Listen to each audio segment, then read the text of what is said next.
Tiyak ko lang putukan na. Okay, dahil nakapwesto na kayo, Miss Sugar. Yes, go, ito go, na! go! Sampalok, Manila! Yan! Ito na! Magsaya na kayo dahil meron din kayong 10,000! Yun! Okay, eto, kausapin muna natin. Tisay. Si Tisay ba, anong feeling mo? Matatalo ba ninyo yung San Isidro? Hindi po, okay lang po kapag matatalo. Masaya naman. Okay. Kausapan ka naman si Flor. Flor, ang nakuha ng taga San Isidro Parañaque ay 28.5 seconds. Medyo mabilis yun. Kaya nyo bang talunin yun? Kakayanin!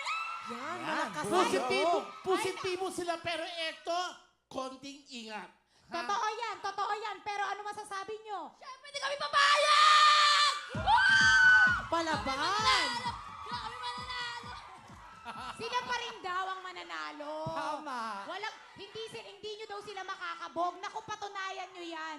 Eto na, kaya tawagin na natin. Habugin niyo muna ang ating bagong time to beat. Ang ating bagong time to beat ay Ang bagong time to beat natin ay 28.5 seconds ng mga San Isidro Parañaque! Wow! okay. Eto na sina Tisay, Flor, Micah, Jenny, sa Balot, Manila. Putukan na!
Okay. Talaga sila ay nagre-rejoice. Ang ganda-ganda na ng simula. Ano nangyari? Grabe! Diyos ko, si Jenny, alam ni Jenny na mayroon siyang kasalanan. Ano yung kasalanan ni Jenny?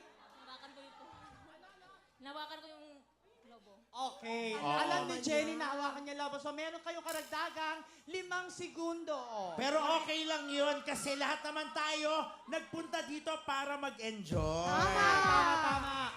So, Yan ang alamin na importante. natin ang ating bagong time to beat. Yes, Kelly? 28.5 seconds. Yun! Okay.